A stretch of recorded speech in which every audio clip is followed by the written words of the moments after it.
The giant silver ship landed in the middle of Washington, D.C., with barely a whisper. People stopped on the streets and pointed at the smooth metal craft that looked like nothing Earth had ever built. Government officials rushed around, making phone calls and trying to look important. 3 beings stepped out of the ship. They did not look like anything from Earth. The first one was tall and thin, with 4 arms and a head that looked like a crystal. Its body sparkled in the sunlight like broken glass. When it moved, tiny lights flashed inside its see-through skin. The second creature was huge, bigger than any human. It had green scales and yellow eyes that seemed to burn. Its claws clicked on the concrete as it walked. Muscles bulged under its thick skin, and its tail dragged behind it. The third alien looked like a giant insect. Its body was black and shiny, and it had 6 legs. Multiple eyes covered its head like dark marbles. When it breathed, clicking sounds came from somewhere inside its chest. A man in a suit walked up to them. He smiled the kind of smile politicians used when they wanted something. "Welcome to Earth," he said. "I'm Secretary Johnson. We're honored by your visit." The crystal being spoke first. Its voice sounded like wind chimes in a storm. "I am Zix Ko of the Kyrith Empire. We represent the Galactic Hunters Consortium." The big lizard creature stepped forward. "I am War Chief Thraxon of the Nephilim Battle Clans." Its voice was deep and rough, like rocks grinding together. The insect thing made clicking noises. Somehow, the sounds turned into words. "We are the Vorthak Collective. We speak as one mind." Secretary Johnson nodded, still smiling. "Yes, we received your message. Something about a hunting trial?"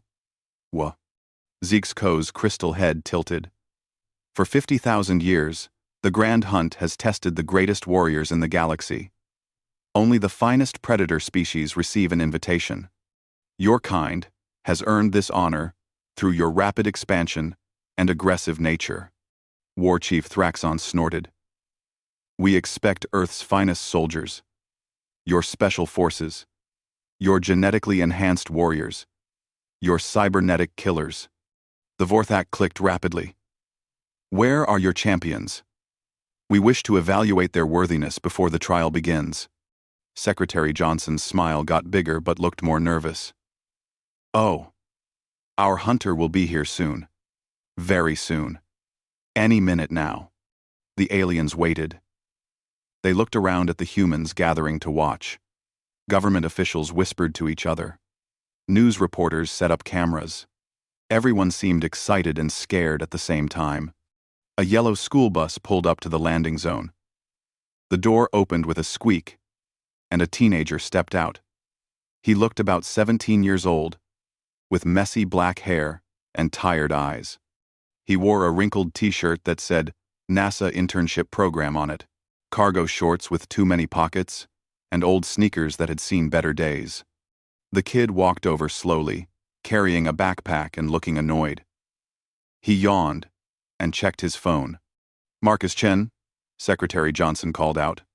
"Yeah, that's me," the teenager said. He looked at the aliens without much interest. "Are you guys the ones who want me to go hunting, or whatever? Because I had plans this weekend." The 3 alien representatives stared at him. Then, they stared at each other. Then, they stared at him again. Zix Ko's crystal body flickered with confused lights. This is your champion? This?" War Chief Thraxon leaned down to examine Marcus more closely. The teenager was barely half the alien's height. "Where are his weapons? His armor? His battle scars?" "Calm. Marcus weapons. Calm. Marcus weapons." Marcus looked up at the giant lizard without fear. "Dude, you're really tall. Do you play basketball?" The Vorthak Collective made rapid clicking sounds that somehow conveyed complete bewilderment. "This creature appears to be a juvenile. Soft. Weak. No visible modifications or enhancements." "Hey, I'm standing right here," Marcus said. He turned to Secretary Johnson. Look, I know I agreed to this internship thing, but nobody told me I had to leave the planet. I've got a raid scheduled with my guild tonight. Secretary Johnson put a hand on Marcus's shoulder. Son, this is a great honor. You're representing all of humanity. Marcus shrugged. Okay, but do they have Wi-Fi on their ship? And can I bring my laptop? Zixco stepped closer. Up close, Marcus could see complex patterns of light moving inside the crystal being's body. Young human, do you understand what the Grand Hunt represents? Warriors train for decades to earn the right to participate. Many die in the attempt. Sounds dangerous, Marcus said. Will there be snacks? War Chief Thraxon's yellow eyes narrowed. Perhaps Earth's leaders mock us.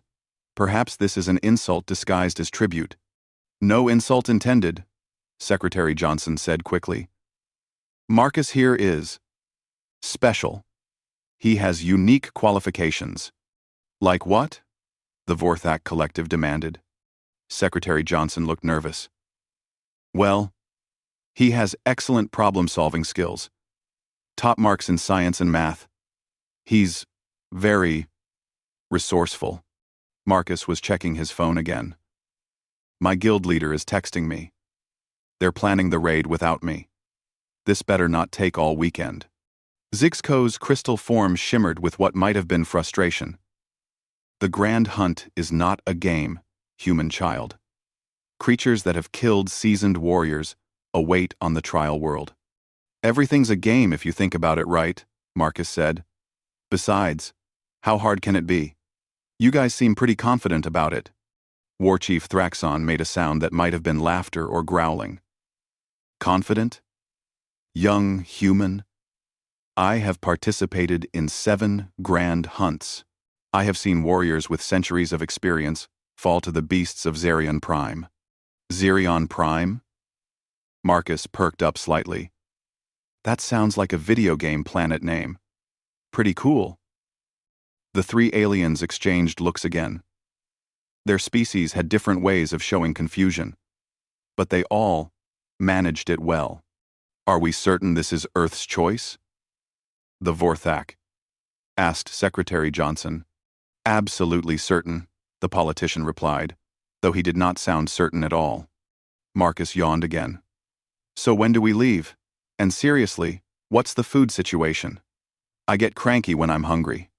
Zixco's crystal body went completely dark for a moment, then lit up again. Very well. If this is Earth's champion, then so be it. The trial begins in 3 standard rotations. 3 days, Secretary Johnson translated for Marcus. Cool, Marcus said.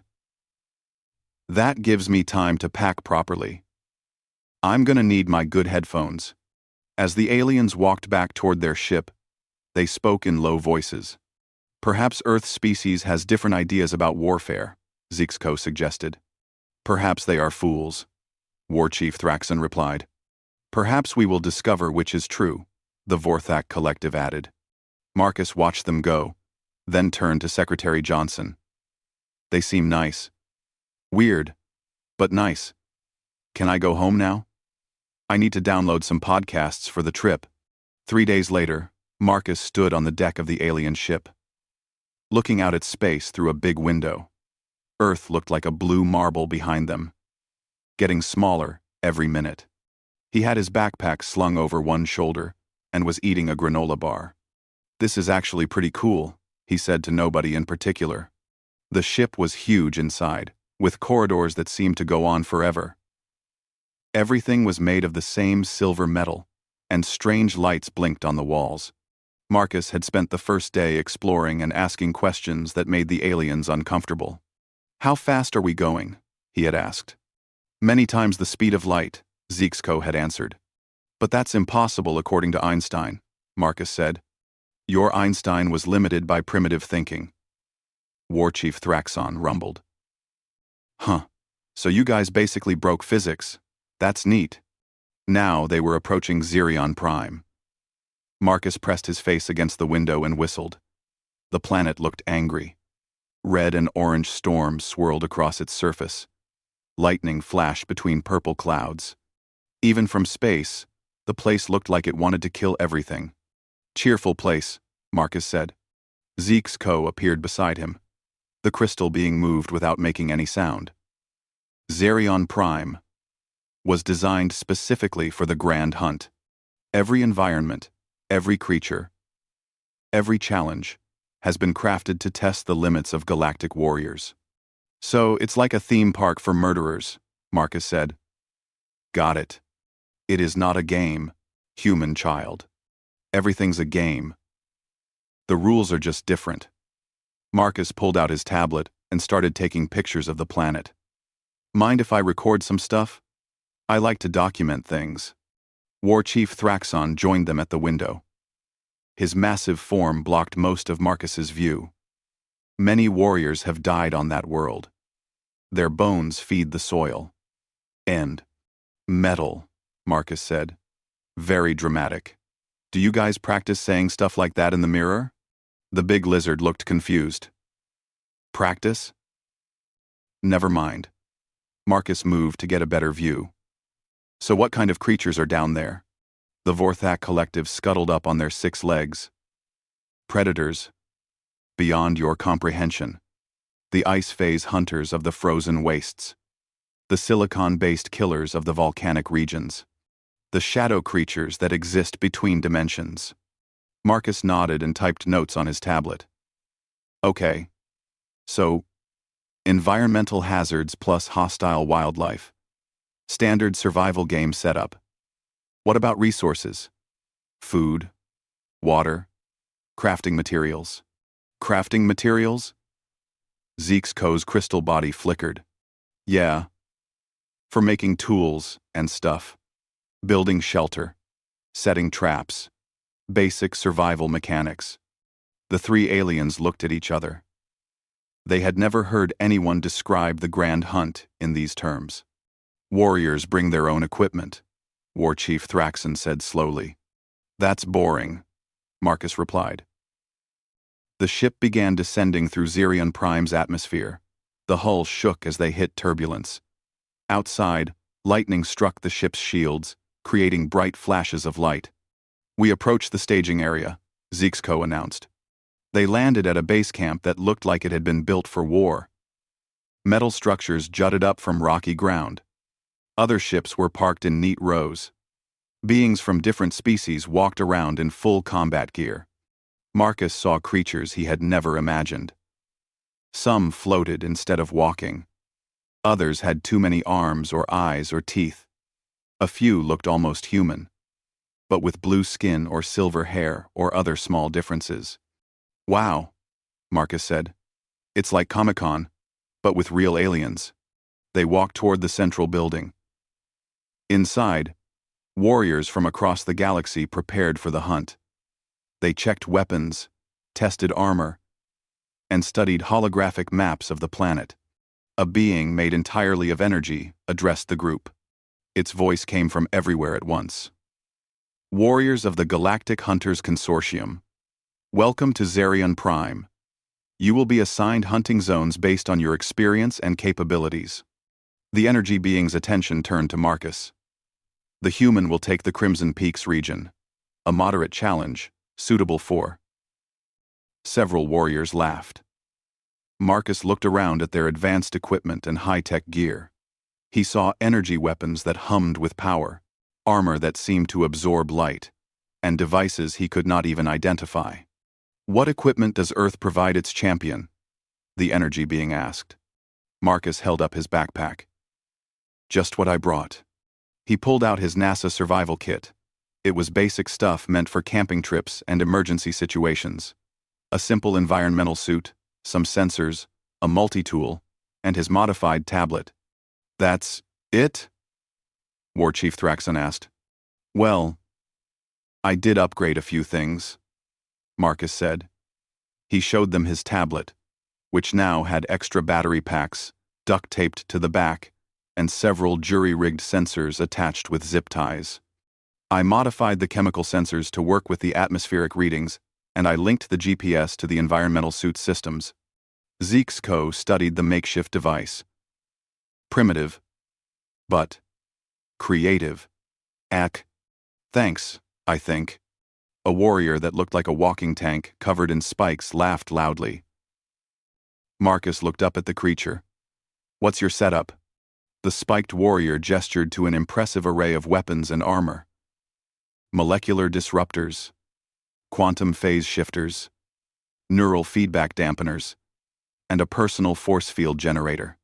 Cool. How much does all that weigh? Weight is irrelevant with powered assistance. What happens if the power fails? The warrior paused. It does not fail. But what if it did? It will not. Okay, but hypothetically, it will not fail. Marcus shrugged. If you say so. The energy being began assigning zones to each warrior. The most experienced hunters received the deadliest regions with legendary creatures. Marcus watched as terrifying beings were sent to face even more terrifying challenges. Human Marcus Chen, the energy being announced. You are assigned to the Crimson Peaks. Your trial begins at dawn. As warriors dispersed to prepare, Marcus found a quiet corner and pulled out his tablet. He accessed the public database about Zirion Prime and started reading. Most of the information was basic environmental data and creature classification charts. Interesting, he muttered, taking notes. Zeke's approached him. What do you study, young human? Just getting familiar with the mechanics, Marcus said. I always read the manual before playing a new game. This is not. I know. Not a game. You guys keep saying that. Marcus looked up from his tablet. But you know what? The best games are the ones that feel real. And the best way to handle something real is to understand its rules. That night, while other warriors performed ritual preparations or meditated on their hunting strategies, Marcus sat in his assigned quarters and continued reading. He took detailed notes about creature behaviors, environmental hazards, and resource availability. Tomorrow's going to be interesting, he said to himself as he finally went to sleep. Outside, Zirion Prime's storms raged through the night, as if the planet itself was preparing for the hunt to begin. Marcus stepped out of the transport pod and looked around the Crimson Peaks. Red rocks jutted up from purple ground like broken teeth. Strange plants with silver leaves grew in twisted shapes. The air smelled like metal and electricity. Not bad, he said, checking his environmental suit's readings. Breathable atmosphere, normal gravity. Temperatures a bit warm, but manageable. The transport pod lifted off, leaving him alone. According to the briefing, he had 7 days to hunt the creatures in this region. Other warriors were dropped off in their zones at the same time. The real competition had begun. Marcus pulled out his modified tablet and started recording. Day 1, Crimson Peaks region. Initial assessment. Looks like a desert planet from a space movie, but with more purple. He began walking, using his tablet to map the area. The device beeped as its sensors detected movement nearby. Marcus crouched behind a red boulder and watched. A creature that looked like a cross between a wolf and a lizard was drinking from a small stream. It had 4 legs, a long tail, and scales that changed color to match the rocks around it. Marcus took pictures and notes. Camouflage predator, he whispered to his tablet. Probably ambush hunter. Let's see what else you do. The creature finished drinking and moved away. Marcus followed at a distance, staying downwind and using the rocks for cover. He watched as the beast found a spot near a path and settled down. Its scales shifted to perfectly match the surrounding stones. Ambush confirmed, Marcus noted. Waits near water sources and travel routes. Predictable behavior pattern. He continued exploring, cataloging every creature he encountered.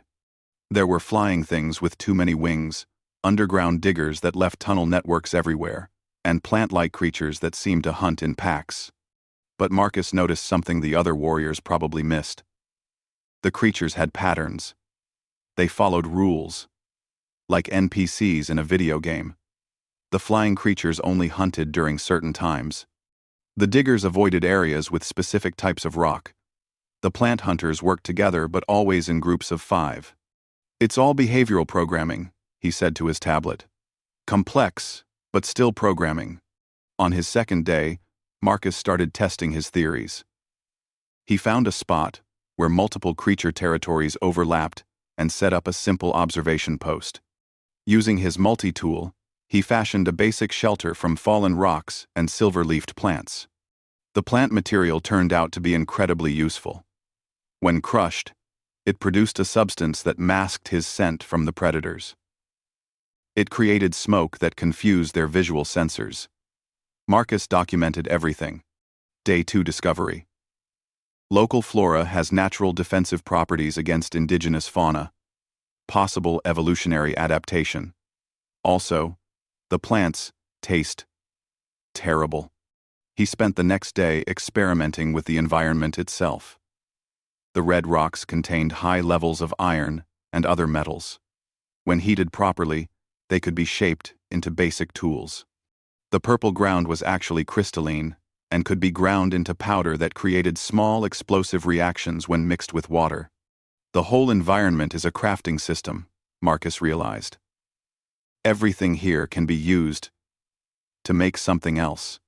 While other warriors relied on their advanced equipment to hunt predetermined targets, Marcus was reverse engineering the entire ecosystem. He mapped creature migration patterns, identified resource nodes, and began building what could only be described as infrastructure. By day 4, he had established a main base with backup shelters positioned throughout his territory. He had crafted primitive but effective tools from local materials. Most importantly, he had figured out how to predict creature behavior well enough to avoid dangerous encounters entirely. "Why fight when you can just go around?" he asked his tablet during his daily log. "These creatures are following patrol routes. They're predictable. It's like they're running on programming code." Quote. That afternoon, Marcus encountered his first real challenge. A massive creature that looked like a bear made of living rock emerged from one of the tunnel systems. It was twice his size and obviously designed to be a serious threat to experienced warriors. Instead of running or fighting, Marcus watched it carefully. The rock bear moved with purpose, checking specific locations in a set pattern. It was territorial, but its territory had clear boundaries. Boss-level creature, Marcus noted. Probably guarding something important. He followed the rock bear from a safe distance, mapping its patrol route. Sure enough, it was protecting a cave system that contained rare crystalline formations. Other creatures avoided the area entirely. Resource Guardian, Marcus concluded. Standard game mechanic. Defeat the boss to access valuable loot.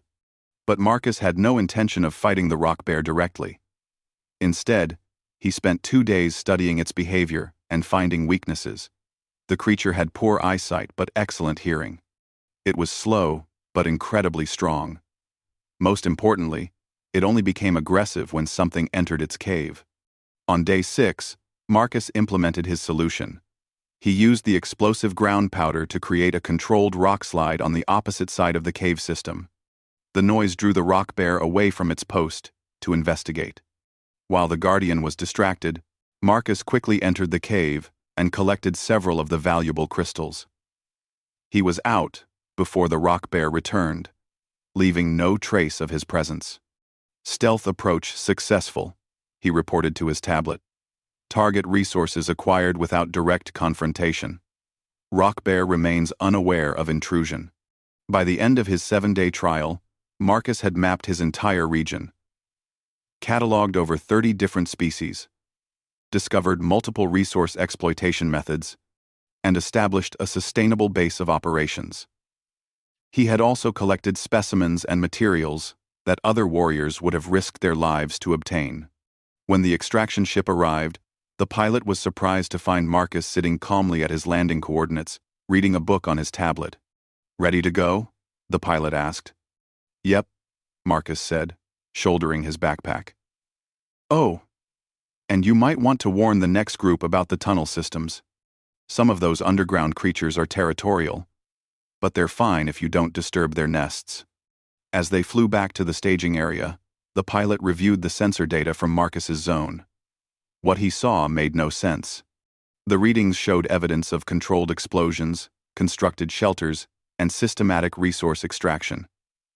It looked more like a mining operation than a hunting expedition. Human, the pilot said carefully. What exactly did you do down there?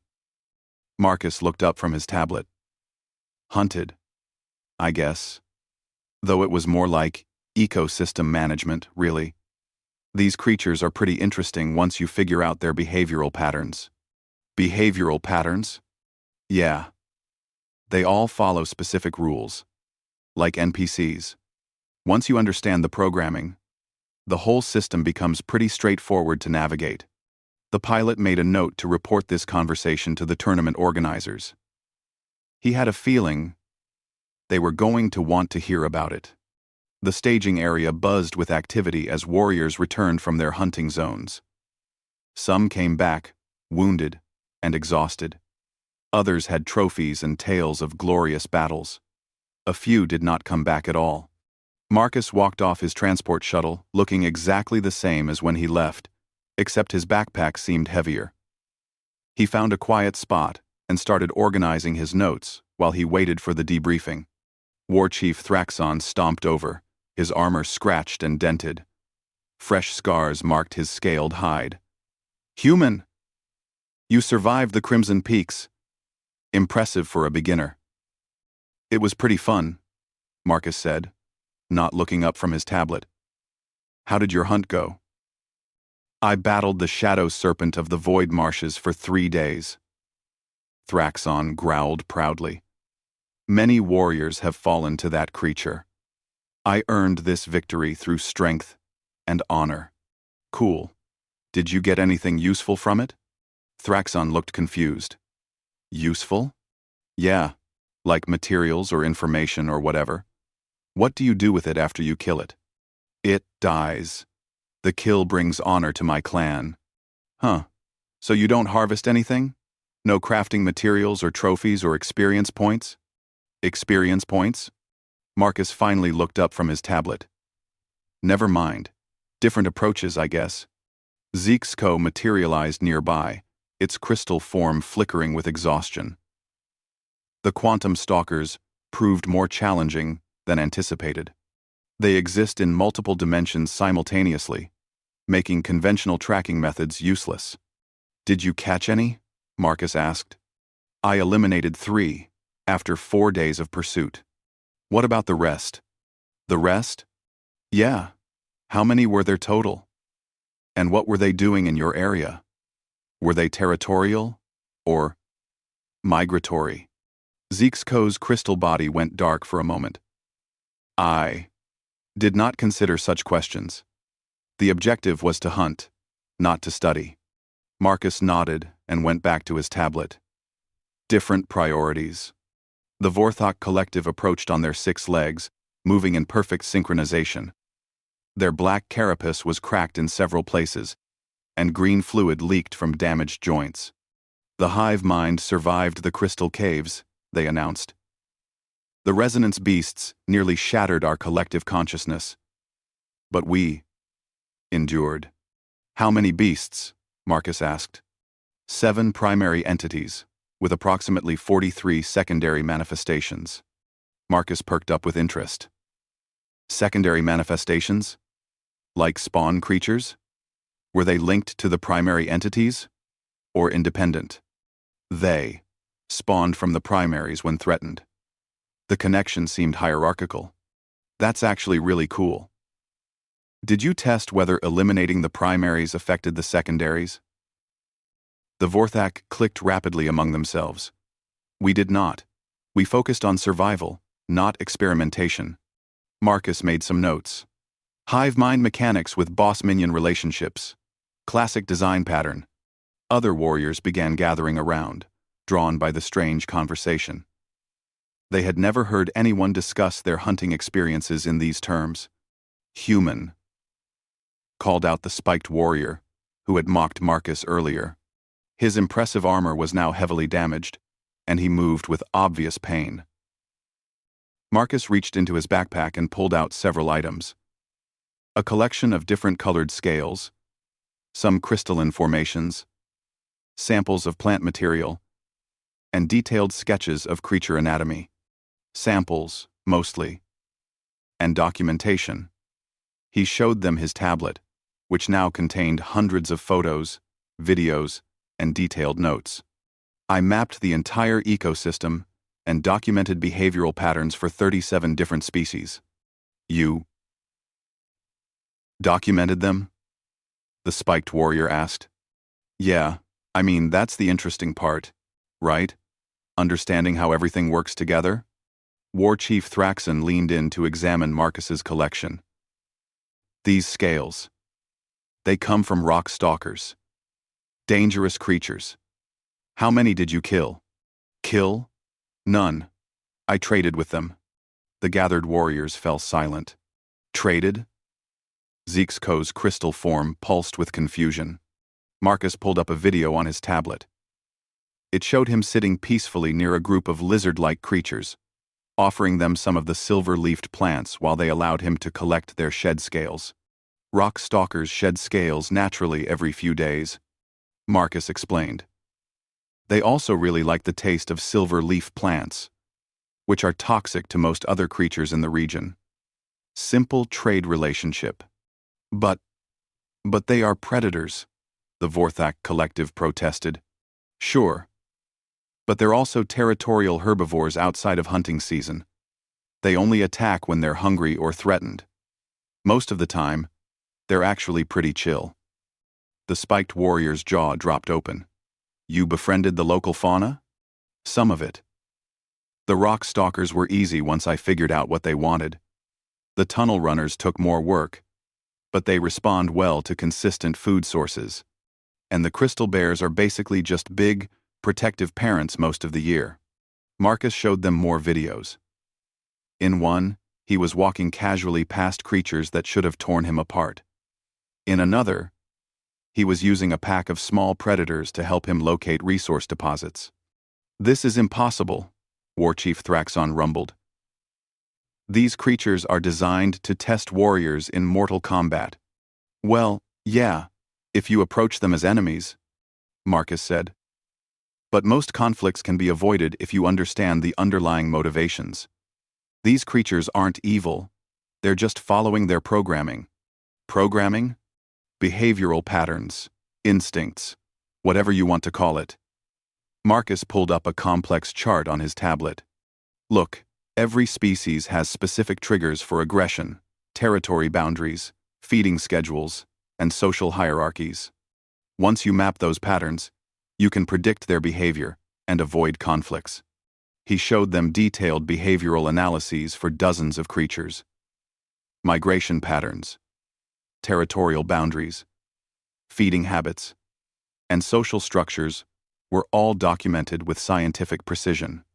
You turned the Grand Hunt into a research expedition, Zeexko observed. I guess so.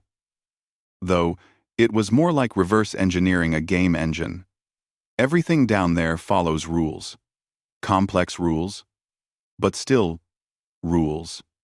The tournament organizer, the energy being from before, appeared among them. Human Marcus Chen, your approach to the trial has been unique. Please explain your methods to the assembled warriors. Marcus looked around at the crowd that had gathered. Experienced hunters from across the galaxy were staring at him with expressions ranging from confusion to amazement. It's pretty simple, he said. Instead of fighting the environment, I tried to understand it. Instead of hunting individual creatures, I studied the ecosystem as a whole. Instead of taking trophies, I collected data. He pulled up his comprehensive analysis. The Crimson Peaks region supports a complex but balanced ecosystem. Each species fills a specific niche, and their interactions follow predictable patterns. Once you understand those patterns, you can navigate the environment safely and efficiently. But what about the glory of battle? War Chief Thraxon demanded. The test of strength and courage? Marcus shrugged. I guess I don't see the point of fighting something unless you have to. Most of these creatures aren't actually hostile unless you threaten them first. They're just trying to survive, same as anyone else. The gathered warriors exchanged glances. Their most sacred trial had been treated like a nature documentary by a human teenager who seemed completely unaware of how impossible his achievements should have been. "Human," the tournament organizer said slowly. "Would you be willing to share your findings with the other participants?" "Sure," Marcus said cheerfully. "I've got everything organized in a database."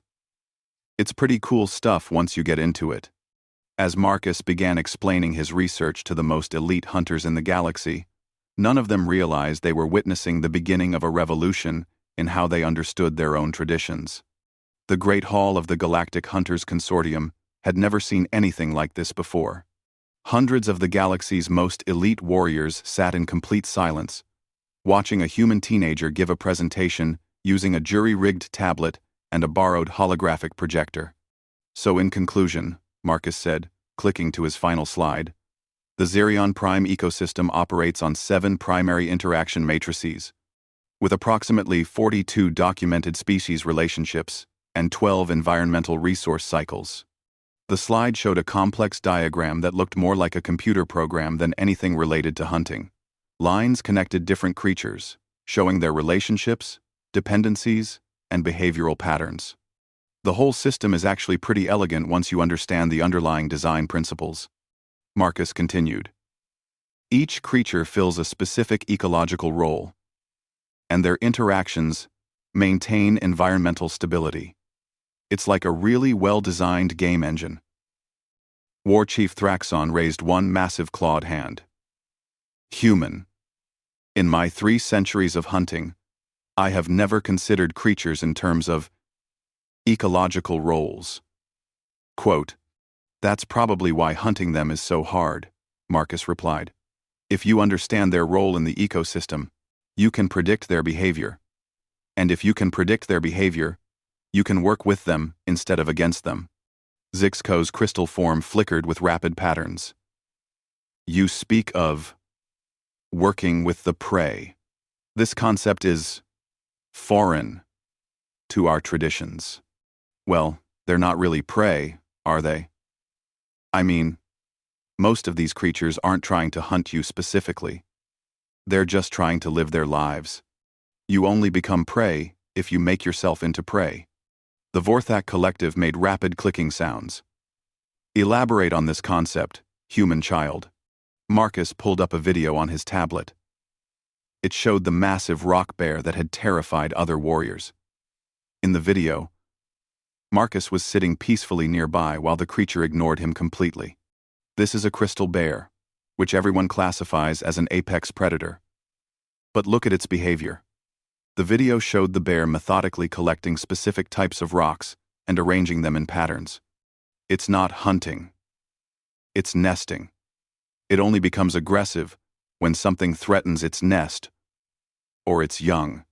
"But the tournament records show crystal bears have killed dozens of warriors," War Chief Thraxon protested. "Because those warriors approached the bear as an enemy. They entered its territory with weapons drawn, looking for a fight. Of course it defended itself." Marcus switched to another slide showing territorial boundaries. "But if you respect its space and don't threaten its nest, it doesn't care about you at all. This is revolutionary," whispered a warrior from the Spiral Arm Coalition. "You're saying we can avoid combat entirely?" "Not avoid it," Marcus corrected. "Choose it. There's a difference between fighting because you have to, and fighting because it's the only solution you can think of." To Ren. Ren. Ren. To Ren. The tournament organizer's energy form pulsed with deep thoughtfulness. "Human Marcus. Your methods achieved something unprecedented. You completed your trial with 0 casualties, collected more data than any previous participant, and established what appears to be sustainable resource relationships with multiple species. Thanks, I guess. It was pretty interesting. Your approach has implications beyond the grand hunt. If these methods can be applied to other worlds, other situations." Marcus shrugged. I mean, probably. Most complex systems follow similar patterns once you break them down. Whether it's ecosystems, video games, or social dynamics, there are usually underlying rules that govern behavior. An elder warrior from the Andromeda regions stood up slowly. She was ancient even by galactic standards, with cybernetic enhancements that spoke of centuries of combat experience. "Young human," she said in a voice that carried the weight of ages. "I have participated in 27 grand hunts. I have seen countless warriors fall to the beasts of Zerion Prime. Yet you suggest that this conflict was unnecessary? Unnecessary. Unnecessary. Unnecessary. Unnecessary. Unnecessary." Marcus looked uncomfortable for the first time since arriving. "I'm not criticizing anyone. Different approaches for different goals, right? If your goal is to test combat skills and personal courage, then fighting dangerous creatures makes sense." He paused, seeming to choose his words carefully.